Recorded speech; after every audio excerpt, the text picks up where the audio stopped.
ଏ କଥାର ଏହା ତ ଏକ ଆଶ୍ଚର୍ଯ୍ୟଜନକ କଥା ଯେ ଯୁଧିଷ୍ଠିର ଏଟା କାହିଁକି କରୁଥିଲେ ନା ସଜ୍ଜନ ବୃନ୍ଦ ଯୁଧିଷ୍ଠିର ମହାରାଜା ଏ କଥା ଜାଣି ଶୁଣି କରୁଥିଲେ ସର୍ବହରା ହବା ଲାଗି। କାରଣ ରାଜସ୍ୱ ଯଜ୍ଞ ଶେଷରେ ପୂର୍ବରୁ ବ୍ୟାସଦେବ ଯୁଧିଷ୍ଠିରଙ୍କୁ କହିଥିଲେ ଯେ ତମେ ଯୋଉ ରାଜସ୍ୱ ଯଜ୍ଞ କଲ ଯୁଧିଷ୍ଠିର, ଏ ଯୋଉ ଧନ ସମ୍ପତ୍ତିର ମାଲିକ ହେଲ, ଏହା ଦୁର୍ଯ୍ୟୋଧନର ଈର୍ଷାର କାରଣ ହବ ଏବଂ ତୁମକୁ କେନ୍ଦ୍ର କରି ଏକ ଭୟଙ୍କର ଯୁଦ୍ଧ ଆଗକୁ ସଂଗଠିତ ହବ এই ଧନ ସମ୍ପତ୍ତି ପାଇଁ। ତମେ ଯଦି ରାଜସ୍ୱ ଯଜ୍ଞ ନ କରିଥାନ୍ତ ତାହେଲେ ଭଲ ହେଇଥାନ୍ତା।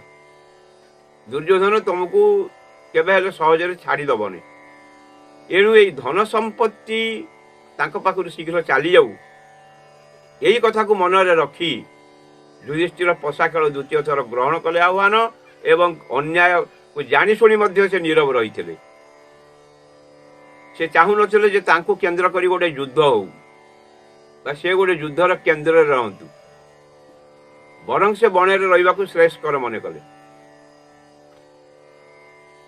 12 ବର୍ଷ ଦୁର୍ଯ୍ୟୋଧନ ବହୁ ଚେଷ୍ଟା କରି ପାଣ୍ଡବମାନଙ୍କୁ ମଧ୍ୟ ବଣରେ ତାଙ୍କର ଖବର ରଖୁଥିଲେ ଏବଂ ତାଙ୍କୁ ତ ଅନେକ ଅସୁବିଧାରେ ପକାଇବାକୁ ଚେଷ୍ଟା ବି କରିଥିଲେ। ଯେତେବେଳେ ଅଜ୍ଞାତ ବନବାସ ବର୍ଷେ ହେଲା, ମତ୍ସ୍ୟ ଦେଶରେ ବିରାଟଙ୍କ ଘରେ ପାଣ୍ଡବମାନେ ଆତ୍ମଗୋପନ କଲେ। ଦୁର୍ଯ୍ୟୋଧନ ବହୁ ଚେଷ୍ଟା କରି ତାଙ୍କ ସନ୍ଧାନ ପାଇନଥିଲେ, କିନ୍ତୁ ଦୁର୍ଭାଗ୍ୟବଶତଃ କୀଚକ ମରିଯିବା ପରେ ଭୀମଙ୍କ ଦ୍ୱାରା ଦୁର୍ଯ୍ୟୋଧନ ସନ୍ଦେହ କଲେ ଯେ ମତ୍ସ୍ୟ ଦେଶରେ ହିଁ ପାଣ୍ଡବମାନେ ଅଛନ୍ତି। ନଚେତ୍ କୀଚକଙ୍କୁ ମାରିବାର କ୍ଷମତା ତତ୍କାଳୀନ ଭାରତରେ କେବଳ 2 ଜଣଙ୍କର ଥିଲା, ଦ୍ୱାରକାରେ ବଳରାମ ଏବଂ ହସ୍ତିନାରେ ବା ଇନ୍ଦ୍ରପ୍ରସ୍ଥରେ ଭୀମ। ବଳରାମ ଯେହେତୁ ଦ୍ୱାରକାରେ ଥିଲେ ସେ ଆସିନାହାନ୍ତି ଏଥିରେ, ତେଣୁ ଭୀମ ନିଶ୍ଚିତ ମତ୍ସ୍ୟ ଦେଶରେ ଅଛନ୍ତି। এইটাକୁ ଜାଣିବା ପାଇଁ ଅଛନ୍ତି କି ନାହାନ୍ତି ଅଜ୍ଞାତ ବନବାସ ଦୁର୍ଯ୍ୟୋଧନଙ୍କ ହିସାବରେ ଆଉ ପୁରୀ ନଥିଲା, କିଛି ଦିନ ଥିଲା। ସେ ବିରାଟଙ୍କର ଗୋଧନ ହରଣ କରିବାକୁ ଚେଷ୍ଟା କଲେ ନିଜେ ଦୁର୍ଯ୍ୟୋଧନ।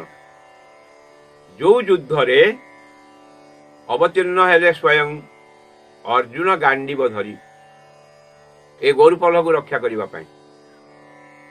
ଗାଣ୍ଡିବ ଧନୁକୁ ଦେଖିବା ପରେ ସମସ୍ତ ଦୁର୍ଯ୍ୟୋଧନ କର୍ଣ୍ଣ ପ୍ରଭୃତି ଭାବିନେଲେ ଯେ ଇଏ ଅର୍ଜୁନ ବ୍ୟତୀତ ଅନ୍ୟ କେହି ନୁହନ୍ତି।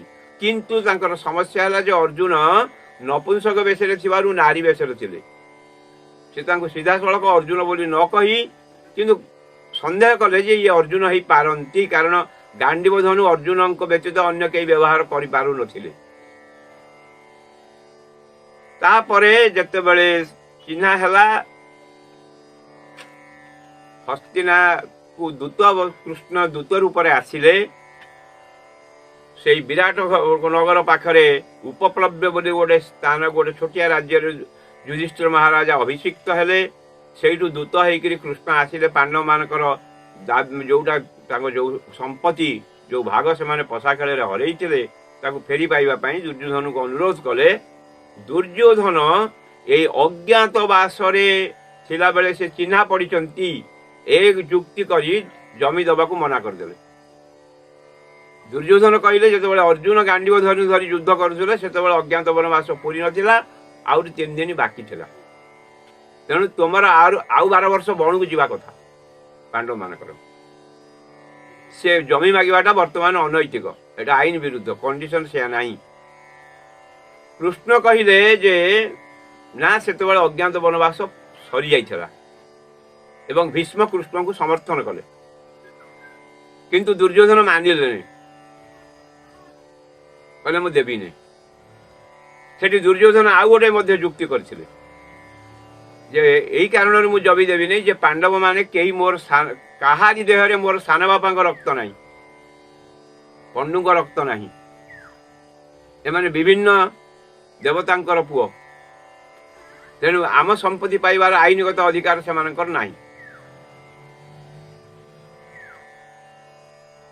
ଯଦିଓ ସେତେବେଳେ ନିୟୋଗ ପ୍ରଥା ସମାଜ ଦ୍ୱାରା ସ୍ୱୀକୃତ ଥିଲା, କିନ୍ତୁ ଦୁର୍ଯ୍ୟୋଧନ ତାକୁ ମାନିଲେ ନାହିଁ। ଦୁର୍ଯ୍ୟୋଧନ କହିଲେ ମୋ ସାନ ବାପାଙ୍କର ସେମାନେ କେହି ନୁହେଁ, ତେଣୁ ସେମାନେ ମୋ ସମ୍ପତ୍ତିର ହକଦାର ନୁହନ୍ତି, ମୁଁ ଦେବି ନାହିଁ। କୃଷ୍ଣ ବ୍ୟର୍ଥ ମନୋରଥ ହେଇ ଫେରି ଆସିଲେ ଏବଂ ସେଇ ଜାଗାରେ ଯୁଦ୍ଧ ଅନିବାର୍ଯ୍ୟ ବୋଲି ସ୍ଥିର ହେଲା। तापर युद्धर प्रस्तुति चलिला विभिन्न राजा मानू निमंत्रण दिगला भारत वर्षर विभिन्न राजा महाभारत यही जो युद्ध ये युद्ध रे जोगदेले समुदाय कौरव मान पक्ष 11 अक्षौणी सैन्य एवं पांडव मान पक्ष 7 अक्षौणी सैन्य यहीपरि 18 अक्षौणी सैन्य आसी कुरुक्षेत्र पड़िया रुंड हेले युद्ध निमंते स्थिर हो गला। महाभारत युद्ध होता हेमंत प्रथमे मासी शुक्ल पक्षे त्रयोदशौ प्रवृत्ते भारत युद्धे नक्षत्र जम दैवत यही मार्गशीर मास हेमंत ऋतु मार्गशीर मास शुक्ल पक्ष त्रयोदशी तिथि